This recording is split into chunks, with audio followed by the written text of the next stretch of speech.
నమస్తే, welcome to iDream. నేను మహేశ్వరి.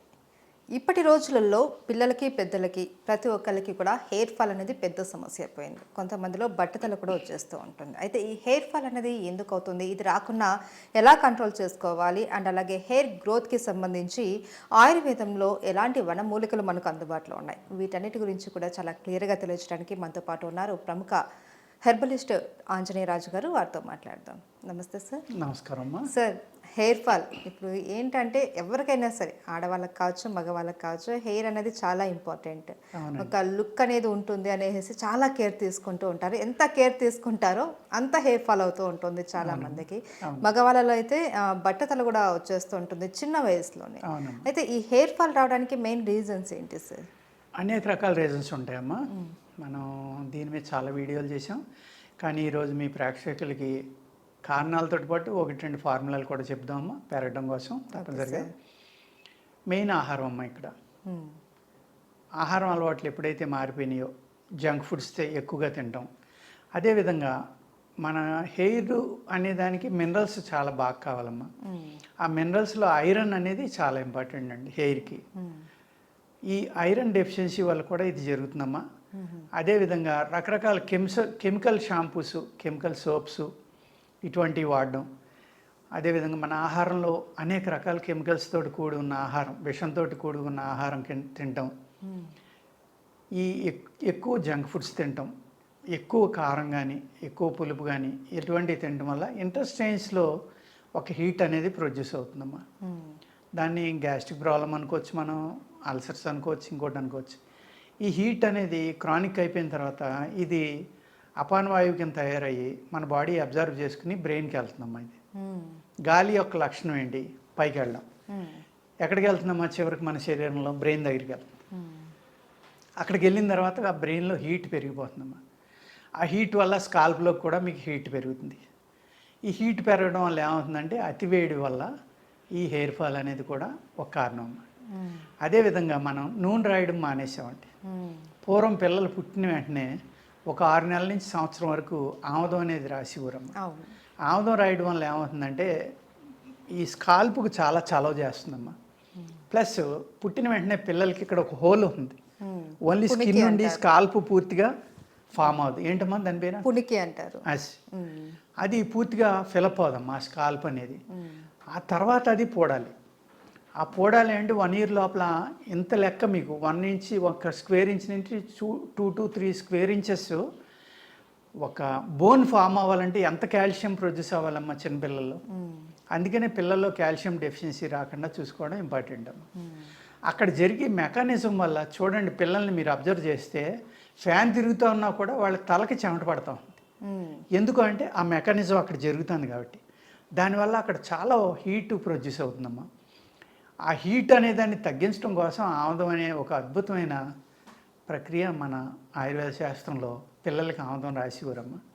ఆముదం రాయడం ఏమవుతుందంటే యాంటీ వైరల్లో, యాంటీ ఫంగల్లో, pain relief, anti plus lubricant, plus ఆ హీట్ అనేదాన్ని అబ్జర్వ్ చేసుకుని బయటికి తీసుకొచ్చేస్తుంది. ఎప్పుడైతే అలా జరిగిందో వాళ్ళ బ్రెయిన్ చల్లగా ఉండటం వల్ల ఆ పిల్లలు ప్రశాంతంగా నిద్రపోతారు. ఆ పిల్లల్లో బాడీలో హీట్ అనేది అబ్జర్వ్ అయిపోవడం వల్ల ఎదిగిన తర్వాత జుట్టు అద్భుతంగా పెరిగి జుట్టు రాలకుండా ఉండటానికి అక్కడి నుంచే మీరు జాగ్రత్త తీసుకోవాలమ్మా.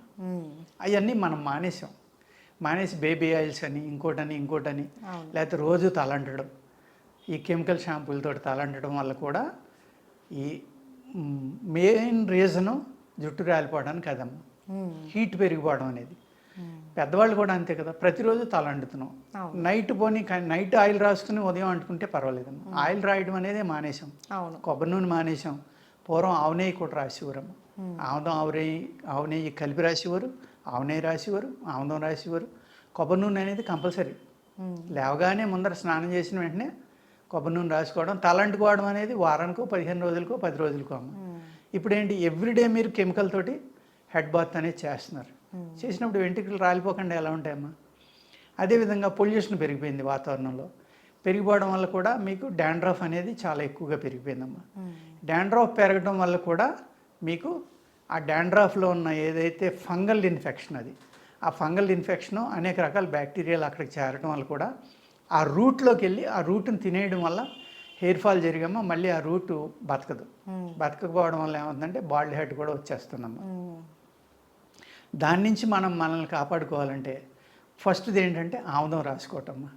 అదే ఆముదం మీకు ఇబ్బందిగా ఉంది అనుకుంటే ఆ ఆముదం సగం తీసుకోండి. అంటే ఒక 500 ml కొబ్బరి నూనె తీసుకోండి అమ్మా. ఆ రెండాటిలోని మీరు ఈ జీడి, నల్ల జీడి అని దొరుకుతుందమ్మా. అడవి జీడి పిక్కలు అంటారు, ఈ నల్లగా ఉంటాయి. అది కట్ చేసినప్పుడు కూడా గ్లౌస్ పెట్టి జాగ్రత్తగా కట్ చేసుకోవాలమ్మా. లేకపోతే అది కట్ చేసినప్పుడు ఆ జీడి తగిలితే చేతులు పుళ్ళు పడిపోతాయి. అటువంటి ఇది 1/2 లీటర్, అది 1/2 లీటర్ తీసుకుని అందులో 20 జీడి గింజలమ్మా లెక్క పెట్టుకుని వాటిని 2 ముక్కల కింద కట్ చేసి వాటిలో వేసి కాసుకోవాలమ్మా. ఆయిల్ ఆ జీడి గింజలు వేగి తేలే వరకు మీరు ఆ ఆయిల్ని బాయిల్ చేసుకోవాలి. అవి పైకి ఫ్లో అవుతాయి. ఫ్లో అయిన తర్వాత ఆయిల్ ఆపేసమ్మా. దాన్ని వడపోసుకుని మీరు బాటిల్లో పోసుకుని ఆ ఆయిల్ కనుక మీరు వాడితే డాండ్రఫ్ అనేది అద్భుతంగా తగ్గిపోతుందమ్మా. ఈ హెయిర్ ఫాల్ ఇమీడియట్గా మీకు ఆ బ్యాక్టీరియా కానీ ఆ ఫంగస్ కానీ ఏవి ఉన్నాయో అవన్నీ చనిపోయి మీకు హెయిర్ గ్రోత్ అనేది స్టార్ట్ అవుతుందండి. ఓకే. అలాగే ఆహారంలో మీరు ఐరన్ ఎక్కువ ఉన్నాయి తీసుకోవాలమ్మా. ఐరన్ ఎక్కువ దేంట్లో ఉంటుందంటే ఉసిరిలో ఉంటుంది. అదేవిధంగా కరివేపాకులో కూడా ఉంటుందమ్మా. ఈ ఉసిరికాయలు అనేవి ఉన్నాయి కాబట్టి ఉసిరి పౌడర్ దొరుకుతుంది, పప్పు దొరుకుతుంది. పై తొక్కే గింజ పనిచేయదండి. పైన ఏదైతే వలపు అంటాం మేము, ఉసిరి వలపు అంటాం, అది తెచ్చుకున్నమ్మా మీరు కచ్చపచ్చగా కొట్టుకుని కషాయం కాసుకుని వారానికి కనీసం 4 రోజులు దాంతో తలంటుకుని ఈవినింగ్ శుభ్రంగా పడుకోండి. తుడిచేసుకున్నా పర్వాలేదు, ఆ కషాయంతో అంటుకోవాలి. అంతే తప్ప మళ్ళీ సబ్బులు ఏం వాడకూడదు. అలా అంటుకుని కనుక వారానికి ఒకసారి ఒక 4 సార్లు అంటితే మంచిదమ్మా. మినిమం వారానికి ఒకసారి మీకు ఎంత కుదరకపోయినా. ఈ ఐరన్ అనేది ఆ హెయిర్కి అందటం వల్ల హెయిర్ ఫాల్ తగ్గుతుందమ్మా. చాలా మీ వెంట్రుకలు ఏ అయితే ఉన్నాయో ఇవి చాలా అందంగా షైనింగ్ తోటి ఉంటాయి, ఆరోగ్యంగా ఉంటాయి. ఇది కూడా చాలా సింపుల్గా చేసుకున్నామా, అందరూ వాడుకోవచ్చు. ఈ విధంగా హెయిర్ ఫాల్ నుంచి, అంటే హెయిర్ ఫాల్ గురించి అన్ని టీవీలు అడుగుతూనే ఉంటాయమ్మా. అన్నీ ఎప్పటికప్పుడు ఏదో ఒకటి చెప్తూనే ఉంటాం మేము. ఎందుకంటే మీరు అన్నట్టుగా అది సౌందర్యంలో ఆడవాళ్ళకేంటి మగవాళ్ళకేంటి చాలా ఇంపార్టెంట్ కాబట్టి దీని గురించి అనేక వీడియోలు చేస్తూ ఉంటామమ్మా. అదేవిధంగా మీరు గుంటకల్లగరాకు అంటారు కదా, గుంటగన్నాకు అంటమ్మా.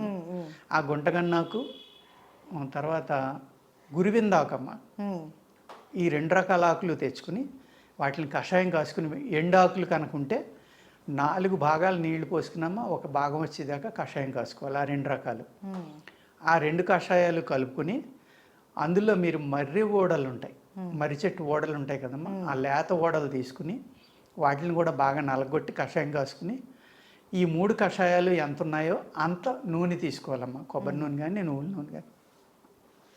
ఈ కషాయాలు పూర్తిగా బాయిల్ అయిపోయి నూనె ఒకటి మిగిలిదాకా కాసుకోవాలమ్మా. కాసుకున్న తర్వాత దానిని మీరు డైలీ కనుక అప్లై చేస్తూ ఉంటే చాలా బాగా మీ గ్రోత్ అనేది వస్తుందమ్మా. హెయిర్ గ్రోత్ చాలా అంటే చాలా బాగా పెరుగుతుంది జుట్టు. ఆరోగ్యకరమైన జుట్టు మీకు కావాలి అంటే 1 లీటర్ కొబ్బరి నూనె తీసుకుని 200 grams నిమ్మరసం పోయాలమ్మా అందులో. అంటే 200 ml, గ్రామ్స్ కాదు. ఆ నిమ్మరసం ఇరిగిపోయేదాకా కాసుకుని ఆ ఆయిల్ అనేది మీరు రాసుకున్నా కూడా విటమిన్ సి ఉండటం వల్ల ఐరన్ అబ్జర్వ్ చేసుకుని ఈ కొబ్బరి నూనె రాయడం వల్ల చల్లదనం వల్ల కూడా మీ శరీరం నుంచి ఆటోమేటిక్గా ఆ హెయిర్కి కావాల్సినవన్నీ స్కాల్ప్లోకి ప్రొడ్యూస్ అయ్యి ఆరోగ్యంగా జుట్టు పెరగడానికి అది కూడా చాలా అద్భుతంగా పనిచేస్తుంది. ఓకే, చాలా థ్యాంక్ యూ సో మచ్ గురుగారు. ఎందుకంటే చాలా రకాల చిట్కాలు తెలియజేశారు మాకు. అండ్ హెయిర్ ఫాల్ కాకుండా ఎలాంటి జాగ్రత్తలు తీసుకోవాలి ఇవన్నీ కూడా మాకు తెలియజేశారు. ధన్యవాదాలు. నమస్కారం.